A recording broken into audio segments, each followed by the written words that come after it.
Amén. Vamos a inclinar nuestro rostro y vamos a orar por el tiempo de la predicación. ¿Ya? Pongamos en oración. Padre bendito que estás en los cielos, santificado y honrado sea tu nombre, Señor. Gracias por tu bendita palabra que nos has dado esta mañana a través de la lectura con nuestro hermano Frank. Gracias porque tú nos adviertes del peligro del pecado, Señor. Pero gracias también por la enseñanza de la palabra que tendremos ahora, para que a través de ella tú seas santificando a tu pueblo. Conságranos a ti, Señor, santifícanos y danos tu palabra esta mañana. Háblanos como un padre a sus hijos y ayúdanos a tener también la actitud de hijos obedientes, que podamos recibir la palabra de este Padre Celestial, que eres tú. En el nombre del Señor Jesús te lo pedimos. Amén. Muy bien, mis queridos hermanos. ¿Estamos listos para recibir la palabra? ¿Estamos con gozo, con alegría? ¿Sí o no? Estamos escuchando la voz del Señor. Dos cosas tienen que ocurrir cuando escuchamos la voz de Dios. Cuando tengamos claro que, por favor, cuando se lee la palabra o cuando se predica la palabra, se está escuchando la misma voz de Dios. Dos cosas deben ocurrir. Primero deberíamos temblar. Dijo el Señor que Él mirará al que se humilla y tiembla ante su palabra. No es cualquier cosa escuchar la voz de Dios. Ahora, el otro día yo estaba recordando que hemos sufrido de varios truenos y relámpagos y rayos estos días, ¿no? Y yo estaba en la casa y me ocurrió algo interesante. Escuchamos un trueno muy fuerte y en ese momento sentí ganas de alabar a Dios. Porque yo pensé entre mí que más fuerte y más miedo que ese trueno es la voz de Dios. Ahora, la voz de Dios la escuchamos no por nuestros oídos físicos, por así decirlo, sino que la voz de Dios la escuchamos por la fe. Por la fe creemos que la Sagrada Escritura, la Biblia, es la palabra de Dios.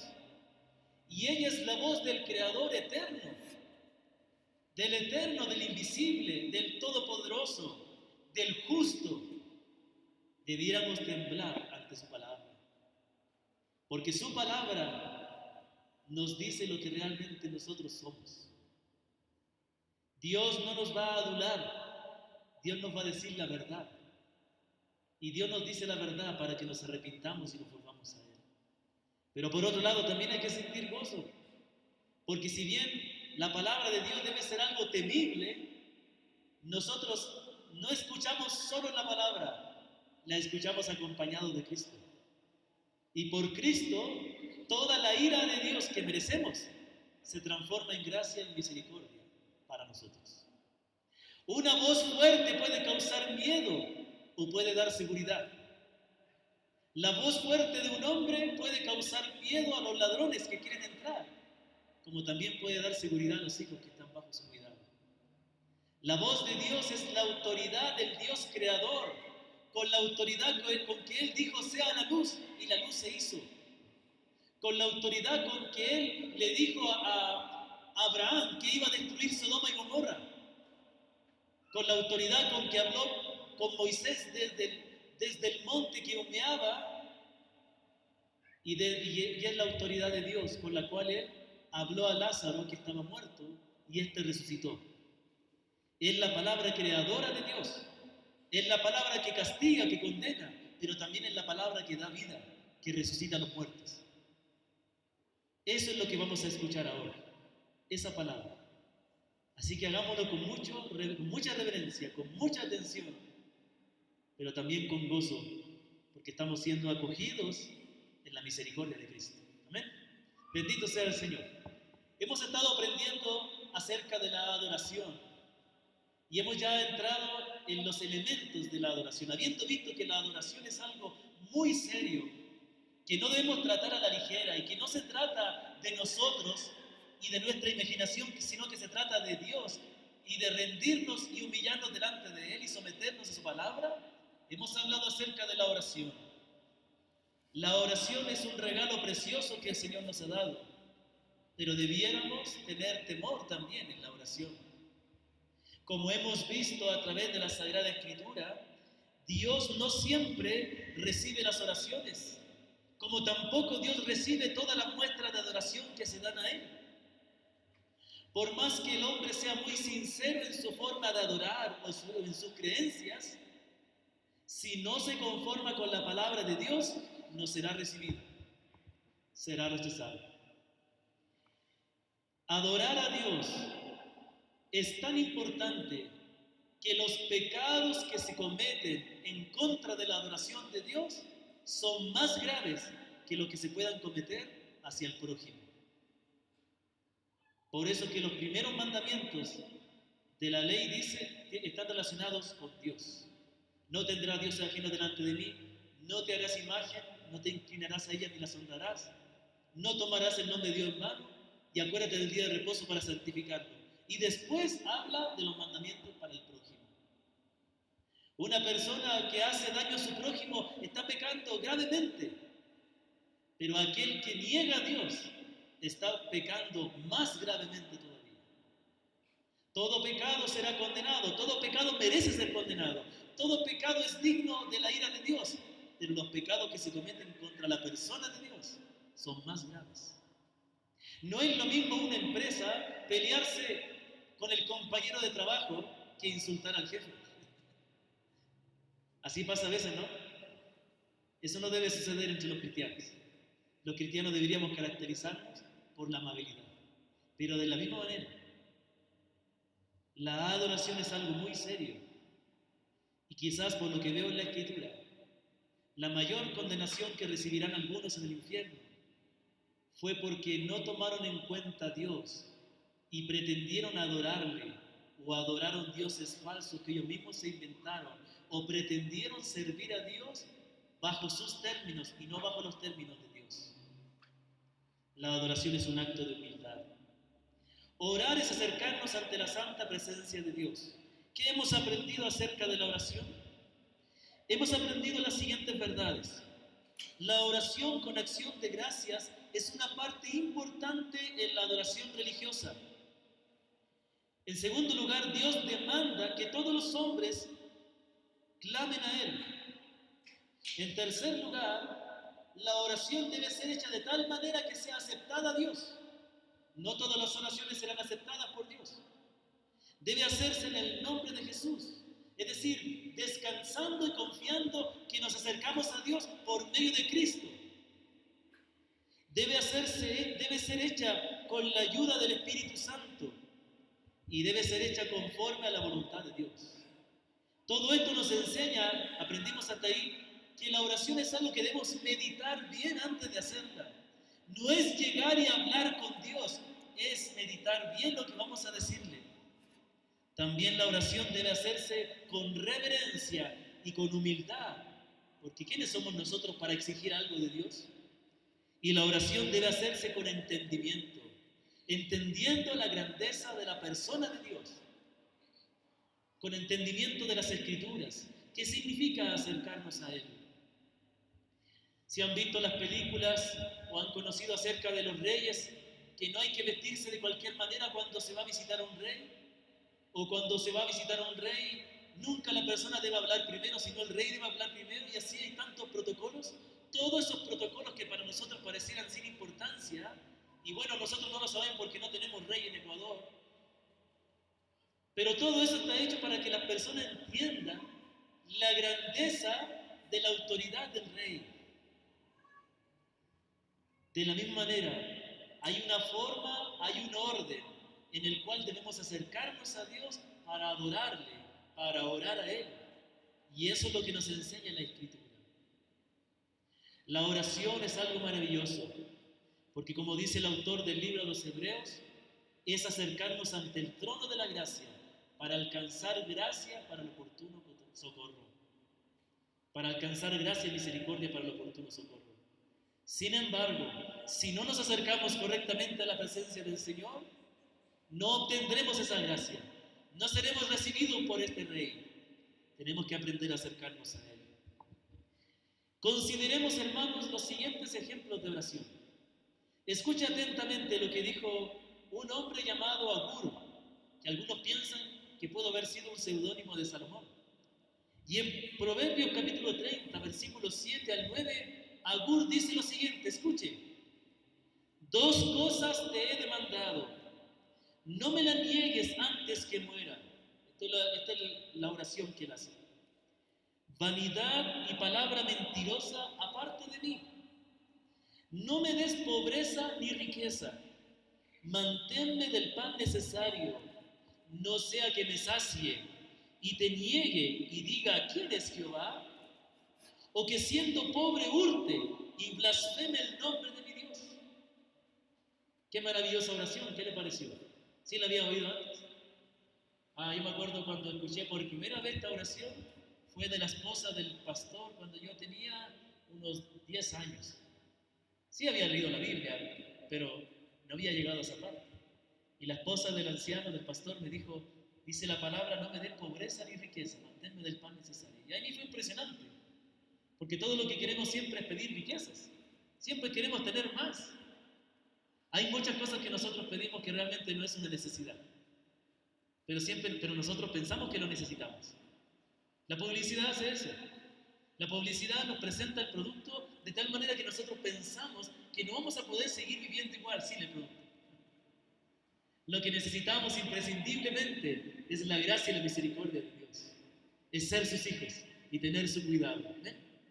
Y aquí Agur dice que él le pide a Dios, no le pide riqueza ni tampoco le pide pobreza. Bueno, yo no conozco a nadie que le haya pedido pobreza a Dios. Quizás alguien que esté hartado de la corrupción de la riqueza, quizás. Pero él dice, dame lo necesario. Pero aquí dice también al comienzo, aparta de mí vanidad y palabra mentirosa. Preste mucha atención a eso. ¿Qué pide él? Que Dios aparte la vanidad y la palabra mentirosa y que Dios no le dé riqueza ni pobreza, que le dé lo necesario. Después tenemos otra oración maravillosa, que es la oración del Señor Jesús en favor de sus discípulos. Juan capítulo 17. El Señor se dirige al Padre sabiendo que su hora de padecer ya llegaría pronto.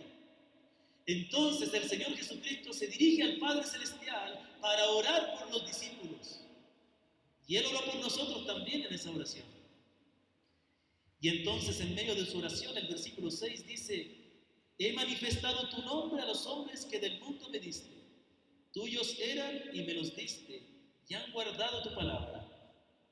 Después comienza a decir, versículo 9, yo ruego por ellos, no ruego por el mundo, sino por los que me diste, porque tuyos son. Y todo lo mío es tuyo y lo tuyo mío, y me he glorificado en ellos. Versículo 11 dice, ya no estoy en el mundo, mas estos están en el mundo, y yo voy a ti, Padre Santo, a los que me has dado, guárdalos en tu nombre, para que sean uno, así como nosotros. ¿Qué pidió el Señor Jesucristo acerca de nosotros? Que seamos uno, que seamos guardados para que vivamos en unidad, tal como el Padre vive en unidad con el Hijo. Y entonces, dice versículo 14, yo les he dado tu palabra y el mundo los aborreció porque no son del mundo, como tampoco yo soy del mundo. Versículo 15, no ruego que los quites del mundo, sino que los guardes del mal. No son del mundo, como tampoco yo soy del mundo. Santifícalos en tu verdad, tu palabra es verdad. ¿Qué pide el Señor por nosotros aquí? Que seamos guardados del mundo, no que nos aparte del mundo, pero que seamos guardados del mal mientras estamos en este mundo. Pero ¿qué pide también? Que seamos santificados en la verdad. Hermanos, podemos seguir de largo viendo esta hermosa oración. En algún momento Dios nos dará la oportunidad de detenernos aquí. Pero yo quiero que pensemos y comparemos nuestras oraciones, nuestras peticiones con las que acabamos de mencionar. ¿Cuántas veces, piensa en esta pregunta, cuántas veces has pedido que el Señor aleje la vanidad de ti? ¿Cuántas veces has pedido eso al Señor? ¿Has pedido que el Señor aleje la vanidad de ti? Muy bien. ¿Cuántas veces has pedido al Señor que aleje la mentira de ti? ¿Has pedido urgentemente al Señor que te libre de la mentira? ¿Que te libre del engaño? ¿Cuántas veces le has dicho, Señor, por favor, no me des riqueza? ¿Cuántas veces has orado al Señor? ¿Una, dos o ninguna?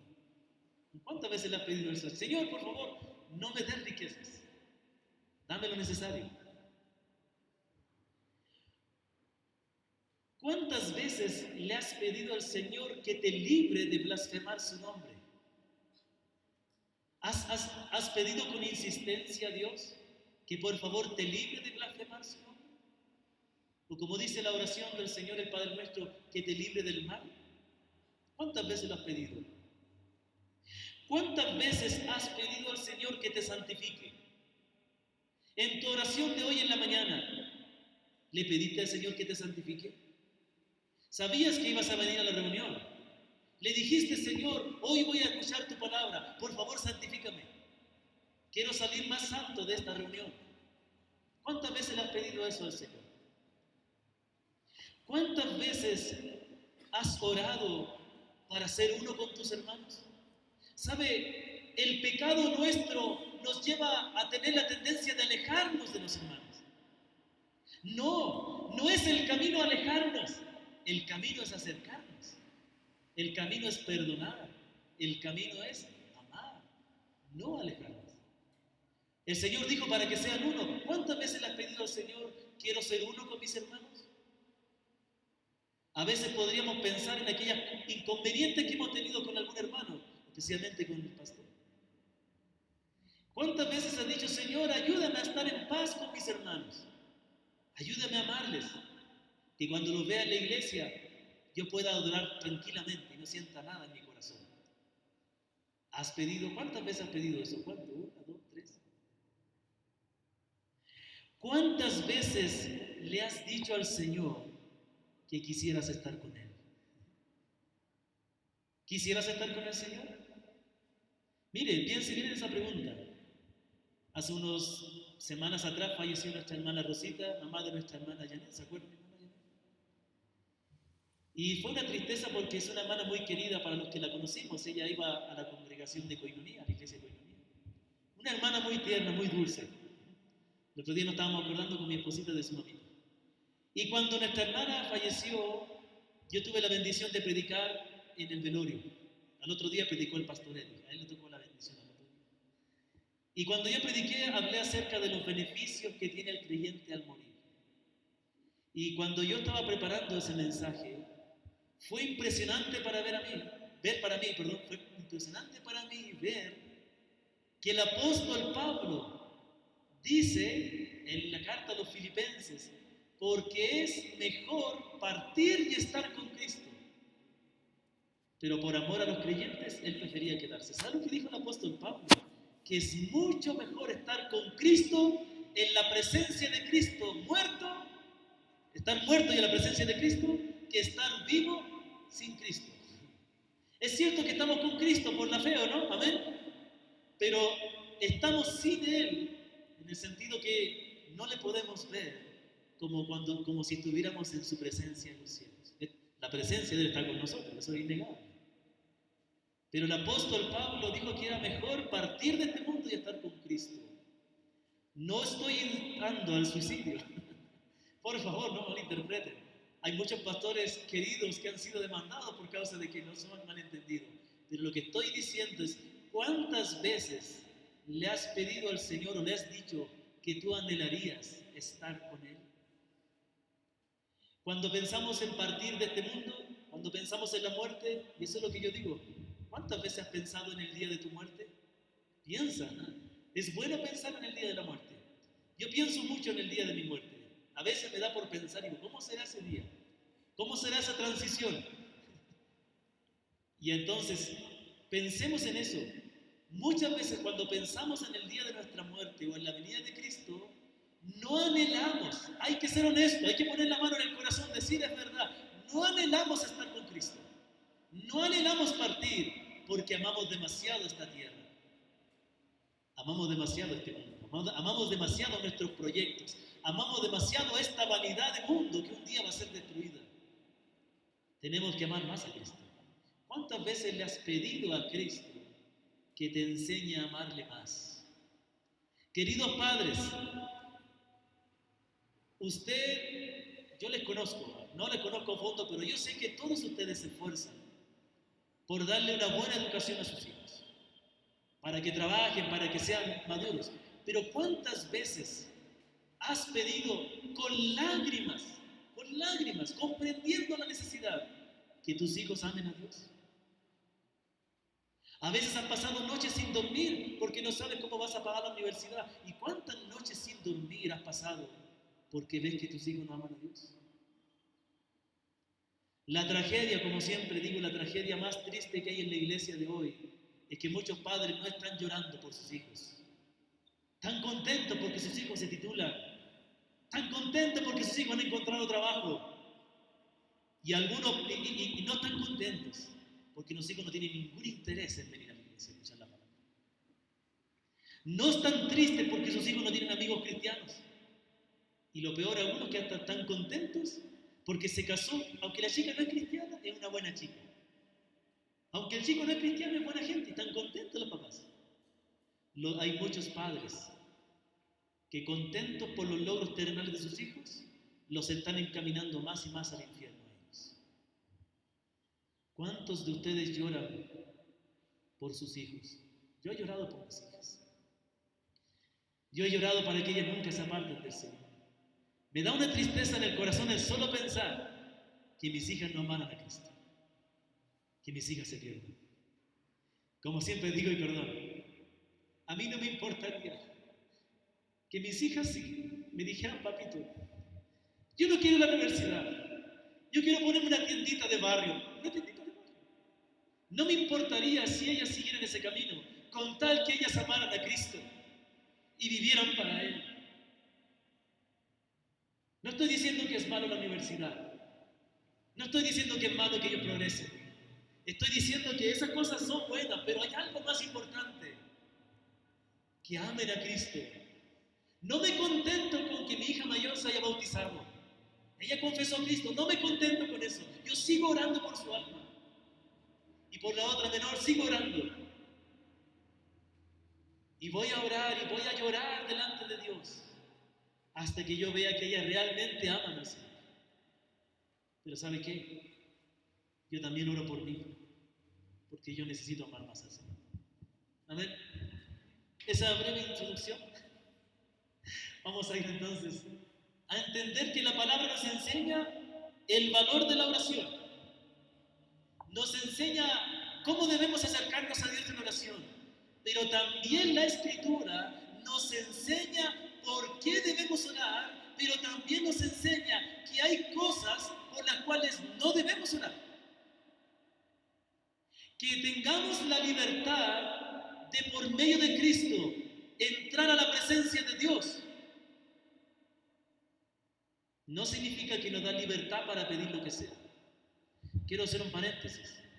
Cuando dije que si mis hijas me dicen que quieren ponerse una tiendita de barro, no estoy diciendo que tener una tiendita es algo malo o algo menor.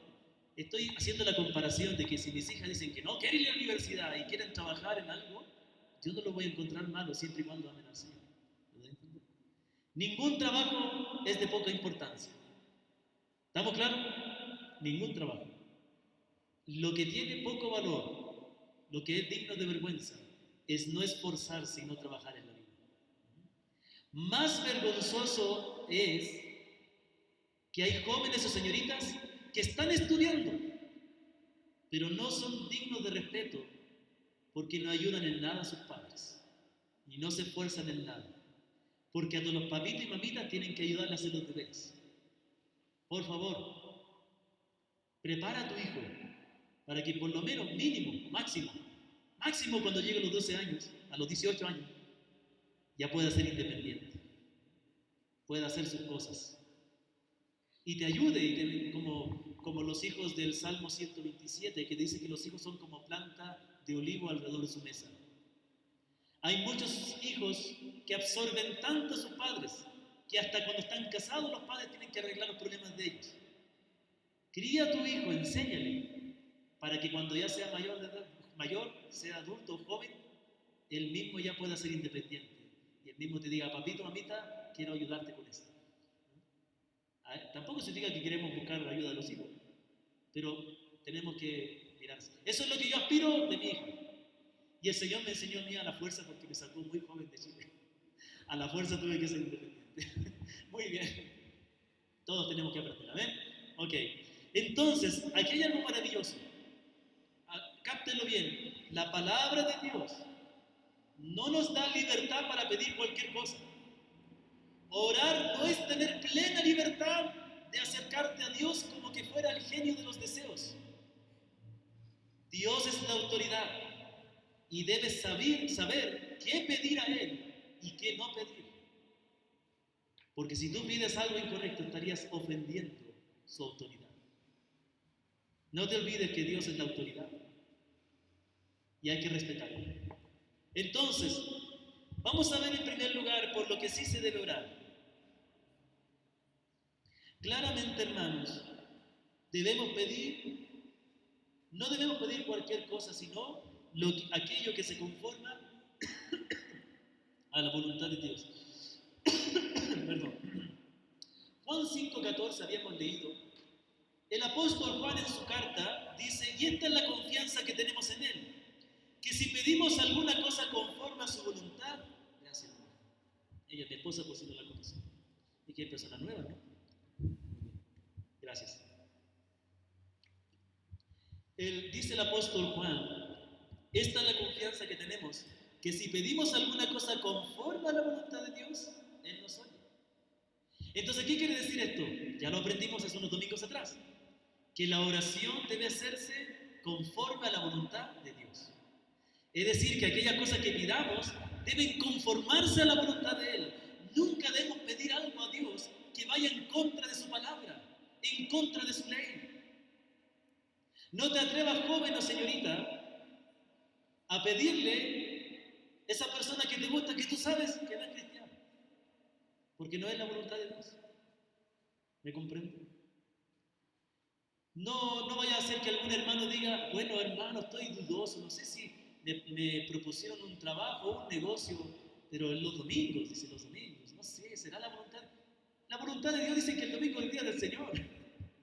No hay que pensarlo. Hay cosas por las cuales no hay que pedir, porque está claramente en la palabra que no debe ser. Entonces, nosotros, entendiendo la importancia de la oración, la seriedad de la oración, nuestro trabajo es conocer la voluntad de Dios para saber qué pedirle a Él. Debemos pedir también por las autoridades con el propósito de que podamos vivir tranquilamente nuestra fe.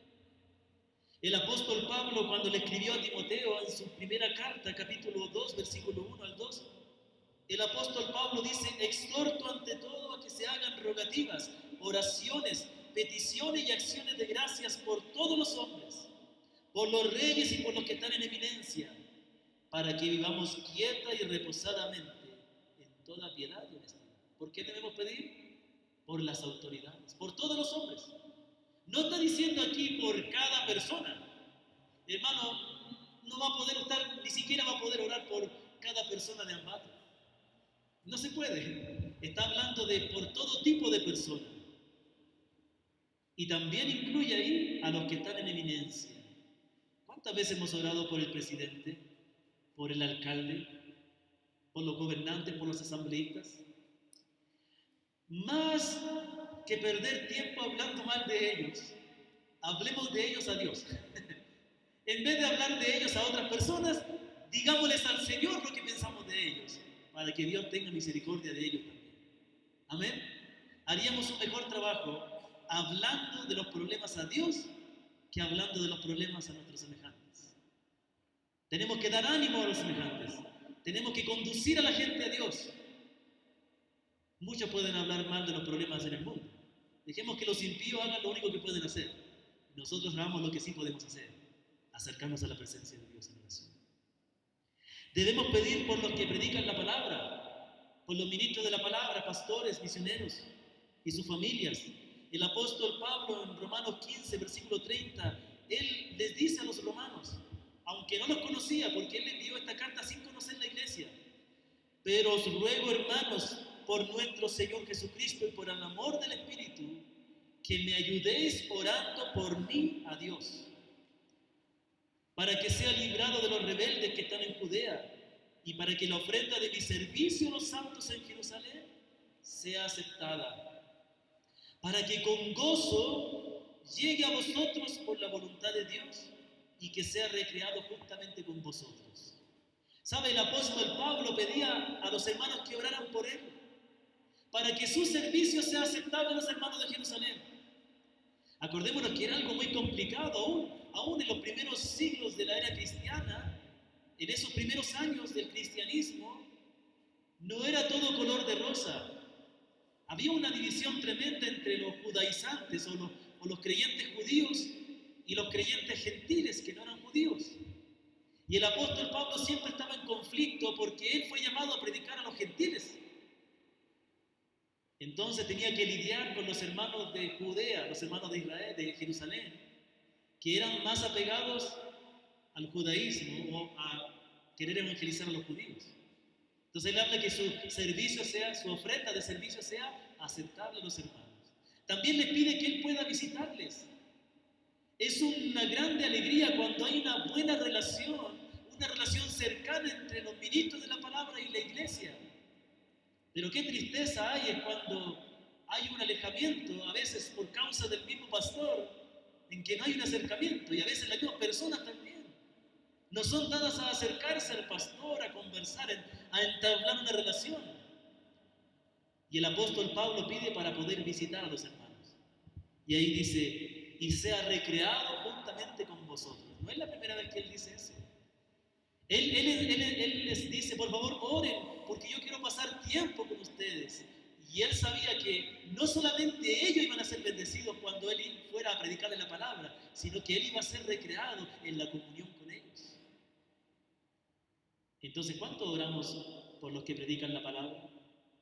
¿Cuánto oramos para que podamos ser bendecidos por esa enseñanza o nosotros bendecirles a ellos también? En Efesios capítulo 6, versículo 18, el apóstol dice, orando en todo tiempo, con toda oración y súplica en el Espíritu, y velando en ello con toda perseverancia, y súplica por todos los santos, y por mí, dice el apóstol, a fin de que al abrir mi boca me sea dada palabra para dar a conocer con denuedo el misterio del Evangelio.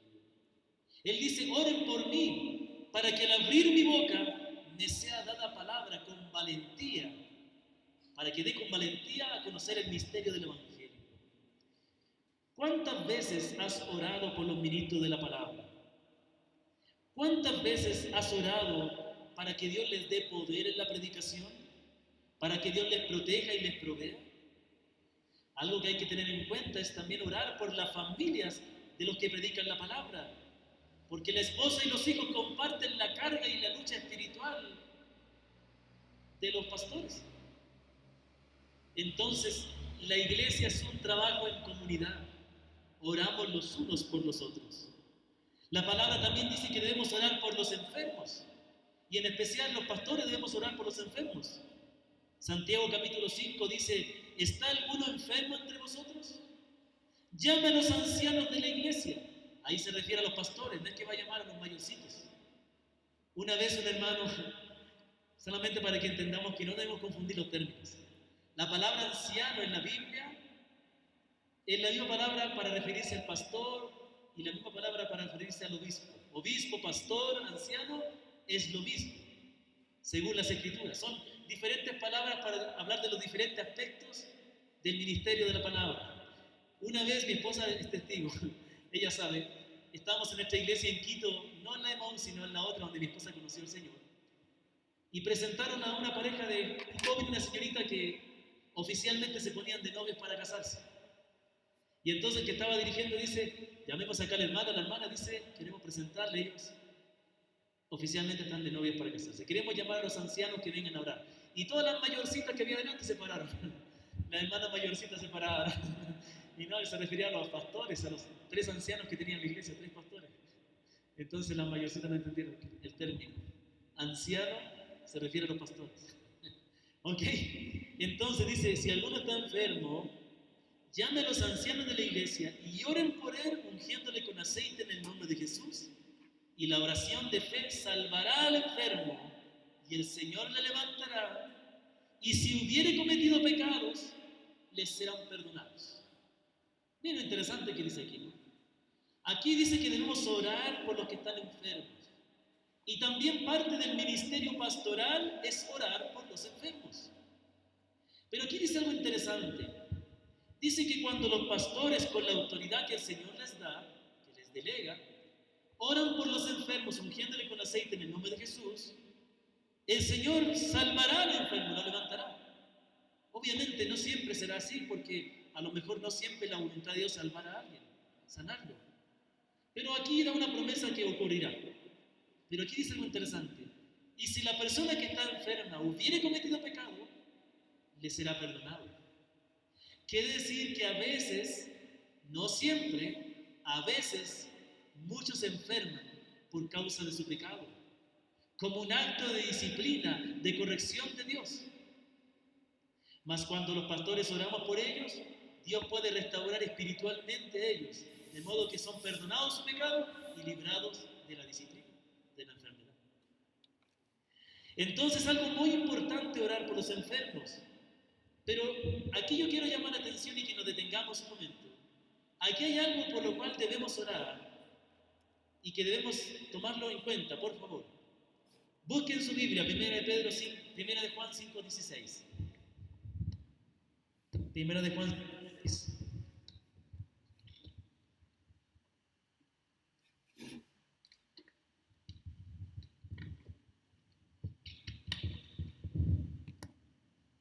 Ok. Aquí el apóstol Juan está dando instrucciones acerca de muchas cosas, terminando ya su carta de Juan, la primera carta. Pero aquí da instrucciones acerca de la oración. 1 de Juan 5:16. Dice el apóstol Juan: si alguno viera a su hermano cometer pecado que no sea de muerte, pedirá y Dios le dará vida. Ya vamos a ir al otro, tranquilo. Ya vamos a ir al siguiente versículo. Paciencia. Pero aquí dice que nosotros debemos orar por aquellos hermanos que nosotros vemos que están pecando. Y esto es algo maravilloso.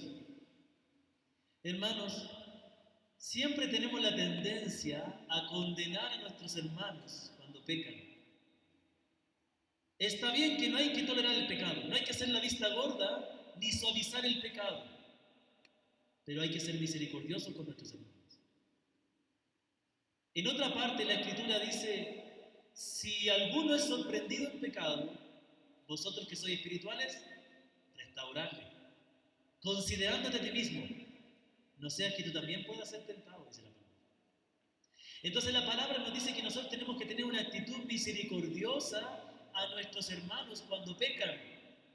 ¿Y qué es lo mejor que debemos hacer por ellos? Orar. Orar para que Dios les perdone su pecado, los restaure espiritual. No estoy emocionado, sino que estoy afónico. Los restaure de su condición espiritual. ¿Cuál es el problema aquí? Aquí dice que si nosotros pedimos por estos hermanos que han pecado, Dios les dará vida.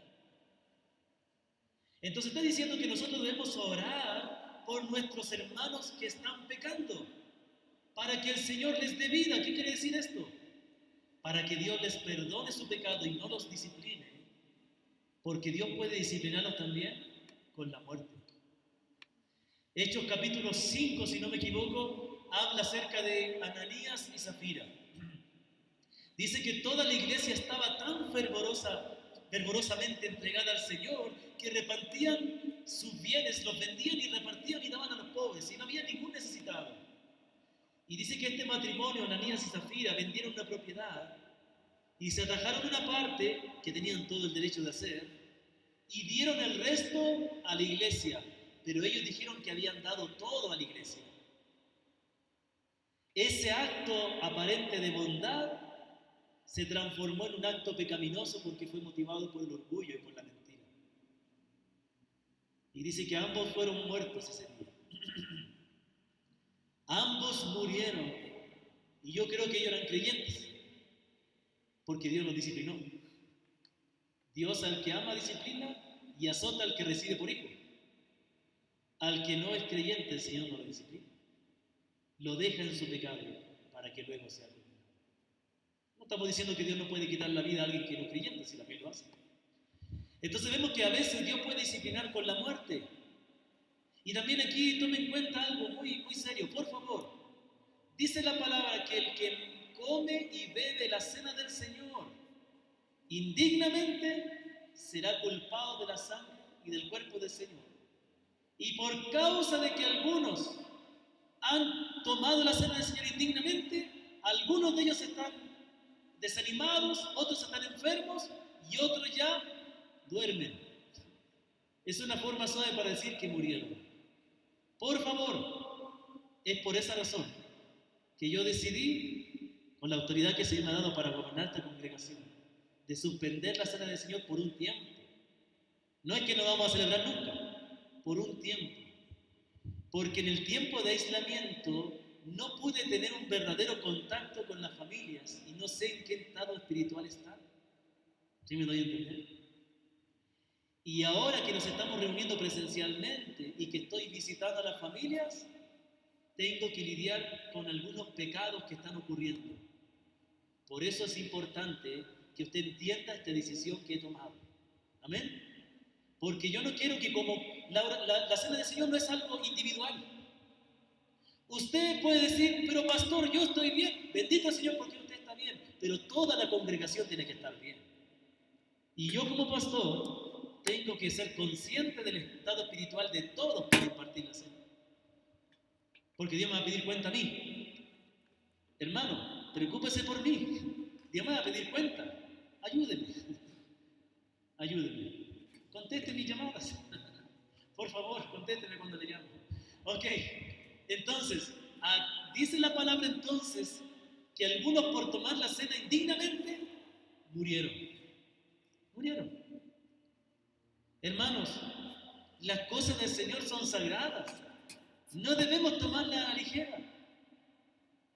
Por mucho tiempo hubieron en la congregación personas que tomaron la cena del Señor, pero que no eran capaces de saludar a un hermano porque estaban resentidos con él.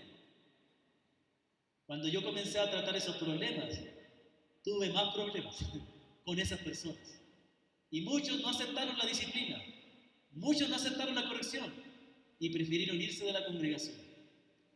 Pero la cena del Señor es algo muy sagrado y espiritualmente necesitamos, no nosotros, toda la iglesia del Señor, toda la iglesia. ¿Cómo es posible que podamos participar de la cena del Señor hoy día cuando hay algunos que dicen que no es correcto congregarse, que es irresponsable congregarse, pero no es irresponsable ir al banco, pero no es irresponsable ir al mall? La iglesia no está en un buen estado espiritual hoy. Esto ha sido una disciplina del Señor. Pero gracias, bendito el Señor, que sean los demás, cada uno es responsable, cada congregación es responsable. Nosotros vamos a hablar por nosotros. Gracias, Señor, que nos diste la oportunidad de volver a reunirnos presencialmente, porque a otros no se les ha dado eso. Hay iglesias que ni siquiera tienen local donde reunirse. Hay pastores que me han contado que los miembros no quieren reunirse. Y lo más triste de todo es que hay pastores que no quieren reunirse. La iglesia no está bien. La iglesia no está bien. Y es cierto, cada congregación es responsable y cada creyente es responsable, pero no estamos separados. No estamos separados. Somos una iglesia, una sola en el mundo. Y la iglesia a nivel general no está bien. Necesita que el Señor la santifique. Y debemos orar para que el Señor santifique a su iglesia en el día de hoy. Y nuestra responsabilidad es orar por toda la iglesia y orar por nosotros. ¿Amén? Ok. ¿Amén? ¿No le escucho decir amén? Ok. Entonces, la palabra nos enseña que debemos orar por aquellos que pecan, pero no por aquellos que pecan con pecado de muerte. ¿Qué es el pecado de muerte? Ya lo voy a explicar. Paciencia. Sí, me voy a extender un poquito hoy día, pero no tanto. ¿Ya? Voy a poner 10 minutos más a mi temporizador aquí.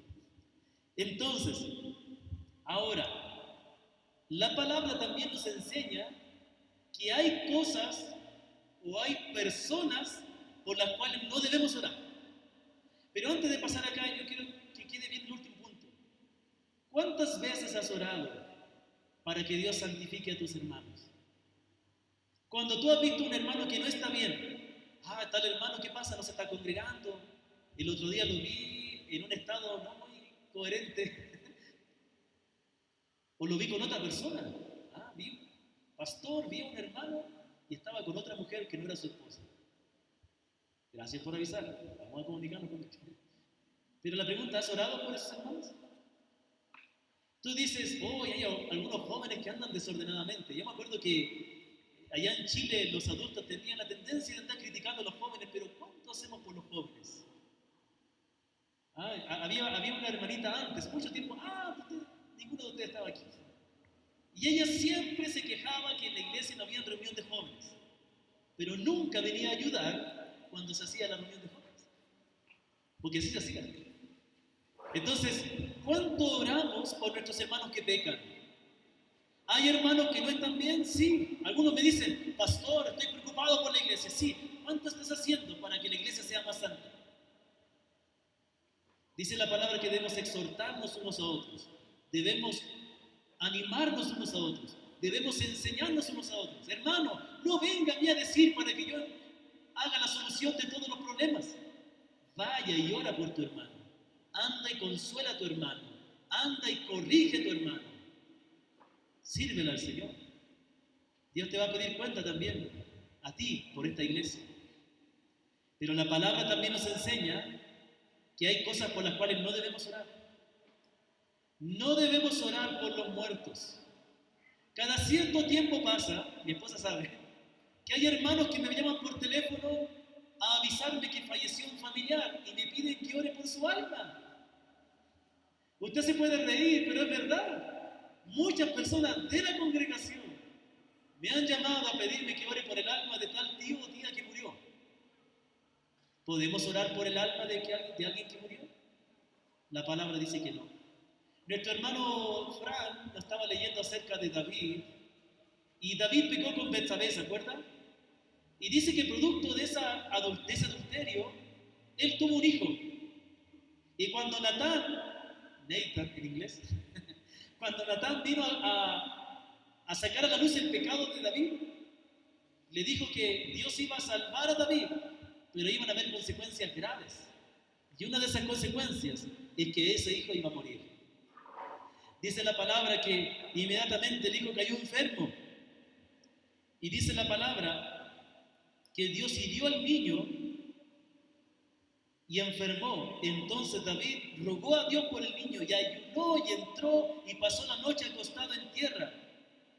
Y se levantaron los ancianos de su casa y fueron a él para levantarlo de la tierra, mas él no quiso ni comió con ellos pan. Y al séptimo día murió el niño. Y temían los siervos de David hacerle saber que el niño había muerto, diciendo entre sí, cuando el niño aún vivía le hablábamos y no quería oír nuestra voz, mas ¿cuánto más se afligirá si le decimos que el niño ha muerto? Mas David, viendo que a sus siervos hablar entre sí, escuche, él estaba orando por su hijo que estaba enfermo. Oró, ayunó, lloró por su hijo. Mas cuando vio a los siervos les dijo, ¿ha muerto el niño? Y ellos le respondieron, ha muerto. ¿Y qué pasó en el momento que él se enteró que su hijo murió?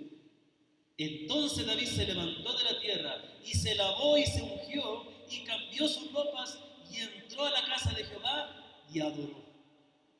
¡Wow! ¡Qué impresionante! ¿Sabe lo que ocurrió? David aceptó la voluntad de Dios. Ya dejó de orar por el niño. No hizo una reunión, no llamó al rabino para que leyera a los escribas, a los sacerdotes para que oraran por el alma. Dejó de orar porque la voluntad de Dios ya se hizo y no hay vuelta atrás. Hermanos, no debemos orar por los muertos. Tampoco los muertos oran por nosotros. ¿Se acuerda la parábola del rico y Lázaro? Dice que el rico se fue al infierno y Lázaro se fue al paraíso, al seno de Abraham. Y el rico le llamó a Abraham y le dijo, haz que mi siervo Lázaro venga y me unte con su dedo un poquito de agua en mi lengua. Y él dijo, no hay cómo pasar, ¿sí? Los que son salvos no tienen nada que ver con los que están perdidos. Y luego él dice, Abraham, envía a alguien para que hable a mi familia. Y Abraham le dice, no es posible. Tienen la ley, tienen a Moisés. Entonces le dejó claro que no hay una conexión o una comunicación entre los que estamos vivos y los que están muertos. Unión sí, nosotros estamos unidos a nuestros hermanos que están en los cielos. Nuestros hermanos que están en los cielos, por lo que dice la Escritura, de alguna manera puede que estén conscientes de lo que ocurre aquí en la tierra, pero no podemos hablar con ellos, ni ellos con nosotros, ni tampoco nosotros podemos hacer algo de los que ya partieron.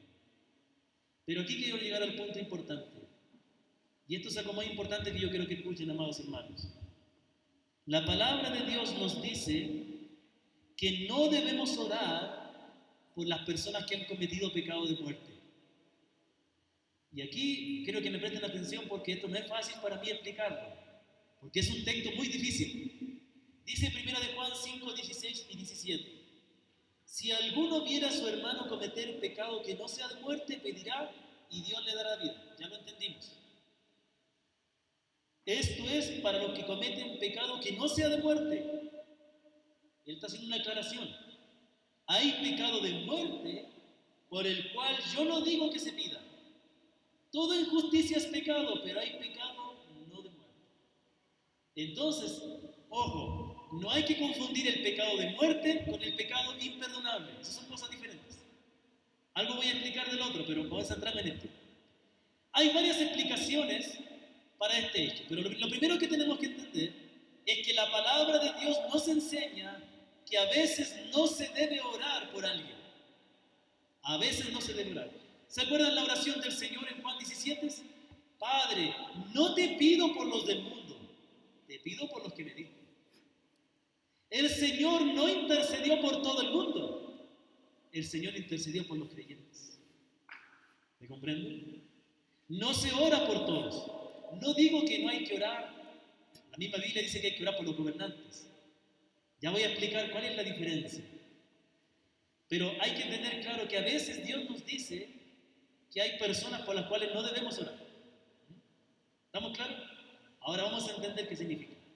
La primera explicación que hay es que a lo mejor se trata, la primera explicación acerca de qué es lo que es el pecado de muerte, es que puede ser pecados que en la ley judía se pagaban con la muerte, como el adulterio, como la fornicación, como los hijos rebeldes. ¿Sabía usted que los hijos rebeldes tenían que morir?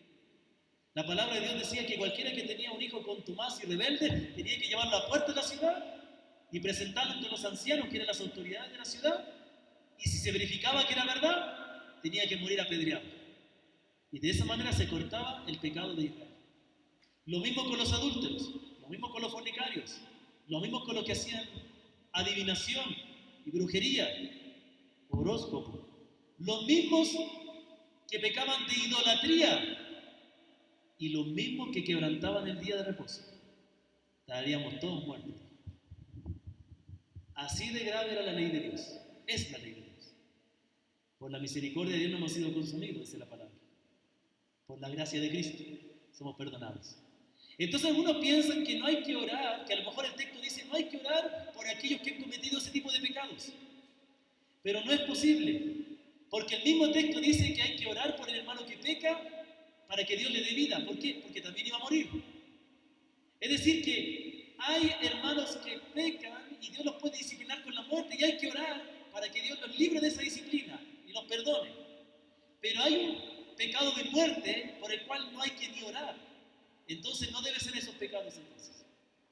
Otra explicación es aquellos que cometen el pecado imperdonable, que se le llama el pecado imperdonable, que es la blasfemia del Espíritu Santo. Ese pecado creemos que hay que explicarlo bien. Cuando el Señor hizo los milagros, los judíos que estaban mirando vieron los milagros, era evidente los milagros, pero ellos rechazaron a Cristo negando y diciendo que Él había hecho los milagros por el poder de Belcebú. Creemos que una explicación del pecado imperdonable es negarse a la obra del Espíritu Santo, rechazar a Cristo. Obviamente, todo el que rechaza a Cristo no será salvo. Pero para poder entender mejor lo que dice Juan, con no orar por alguien que comete el pecado imperdonable, hay que examinar el contexto de Juan. En la primera epístola de Juan, él va a hablar acerca de que no todos los que dicen ser creyentes lo son verdaderamente. Es bueno, yo les recomiendo, lean todos de tarea para casa. Leer Primera de Juan y pregúntese, ¿soy un verdadero creyente? Es algo importante. Yo lo he hecho. Gracias a Dios salí positivo. Por la misericordia del Señor. Pero uno tiene que siempre examinarse. Siempre. Entonces el apóstol Juan en esta carta nos va a decir en toda la carta que hay muchas personas que aunque dicen ser creyentes, por sus acciones demuestran que no se han convertido verdaderamente. Esto es algo que la iglesia de hoy no entiende. Por eso que muchas iglesias creen en la pérdida de la salvación. Creen y enseñan que la salvación se pierde. La salvación no se pierde. Pero sí hay falsos creyentes. Esa es la explicación. Ah, pero ¿cómo eso, pastor? ¿Cómo eso? O sea que si yo acepto al Señor, ¿puedo hacer lo que quiero? Si hago así, pierdo la salvación. No, si haces así, es que no eres creyente. El creyente no va a hacer eso. Entonces, eso es la diferencia. La palabra no enseña que la salvación se pierde. La palabra enseña que la salvación es segura porque la da Cristo. Pero la salvación incluye una transformación. Y si alguien dice ser creyente y vive en pecado, no es que pierda la salvación, es que está demostrando que no ha sido regenerado por Dios, que no es salvo. De eso trata Juan en esta carta. Por ejemplo, dice el apóstol aquí, capítulo 1 de Juan 1, versículo 6. Si decimos que tenemos comunión con Él y andamos en tinieblas, mentimos y no practicamos la verdad. ¿Qué está diciendo? Dice que si uno dice que conoce al Señor, pero anda en tinieblas, miente. No conoce realmente al Señor. Capítulo 1, versículo 8. Si decimos que no tenemos pecado, nos engañamos a nosotros mismos y la verdad no está en nosotros. Si decimos que no hemos pecado, le hacemos a Él mentiroso y su palabra no está en nosotros. El apóstol está diciendo, está lidiando con un problema de los gnósticos de ese tiempo. Si alguien decía, no, yo ya no tengo pecado, es un mentiroso, no tiene a Cristo realmente, no es un verdadero creyente. Por otro lado, también Juan dice que los que dicen ser creyentes, pero viven en desobediencia a la ley, no son verdaderos creyentes.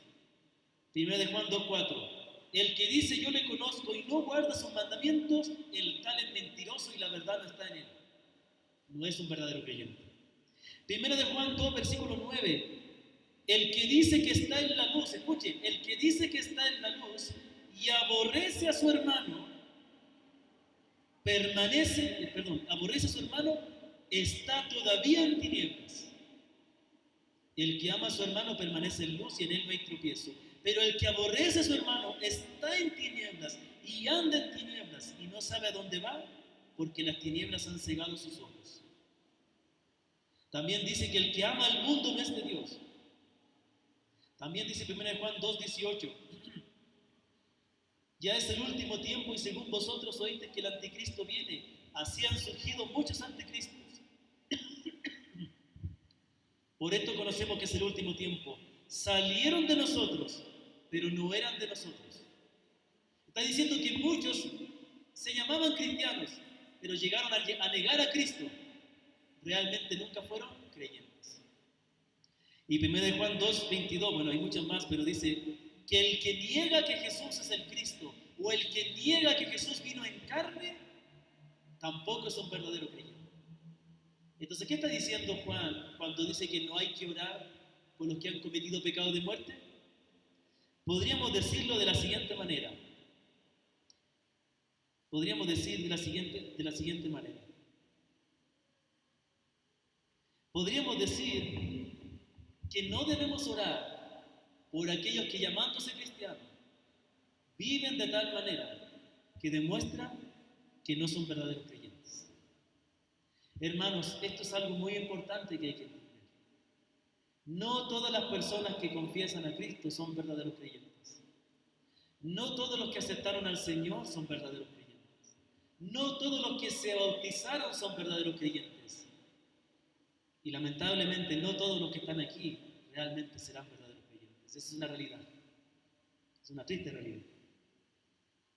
Es por eso que nosotros, dice el apóstol Juan, que no debemos orar por alguien que llamándose cristiano vive en pecado, niega a Cristo de tal manera que da evidencias de que no es un verdadero creyente. A ese no hay que tratarle como hermano.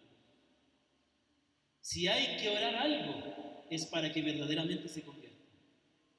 Pero si tú ves a una persona que dice ser creyente, pero vive en la práctica del pecado, no se quiere arrepentir, o niega a Cristo y se deja llevar por falsas enseñanzas, ya no ores por él como que fuera un hermano que necesita restauración. Él no es un hermano, no es una hermana. Si algo hemos de orar por él, es que se arrepienta de su pecado y verdaderamente reconozca a Cristo. Ese es el sentido. Tenemos que tener discernimiento, tenemos que tener sabiduría. Tú puedes encontrarte con una persona que dice ser creyente y está apartado, alejado, no tiene interés. Tú puedes estar con tranquilidad y decirle, bueno, él confió en el Señor algún día, él es un creyente porque aceptó al Señor. Y no vas a hacer nada por él. O puedes hacer caso a lo que dice la Escritura. Estoy preocupado por ti. Puedes acercarte a él, como yo lo he hecho, yo lo he hecho, hermanos. Y decirle, ¿sabes qué? Lo que tú haces me da a entender de que a lo mejor tú no eres un verdadero creyente. Y eso es grave porque te vas a perder. Por favor, arrepiéntete. Por favor, realmente entrega tu vida a Cristo. Mucho beneficio hemos privado del beneficio del Evangelio a muchas personas que porque un día aceptaron al Señor, nosotros les tratamos como hermanos. Muchos de ellos no son regenerados. Prediquemos el Evangelio. Vamos a hacerles un bien muy grande. Pero hay una gran diferencia. Y esto es algo duro de entender. Debemos considerar a nuestros hermanos, orar por ellos y dar la vida por ellos. Pero no tenemos que tener el mismo amor por ellos que por los que se pierden. Nuestros hermanos son los hermanos que Dios nos dio. Debemos orar por ellos. Y si pecan, mientras no demuestren que son inconversos, oremos para que Dios les restaure. Amén. Que el Señor bendiga su palabra, pongámonos de pie. Démosle gracias al Señor por esta hermosa palabra que hemos recibido.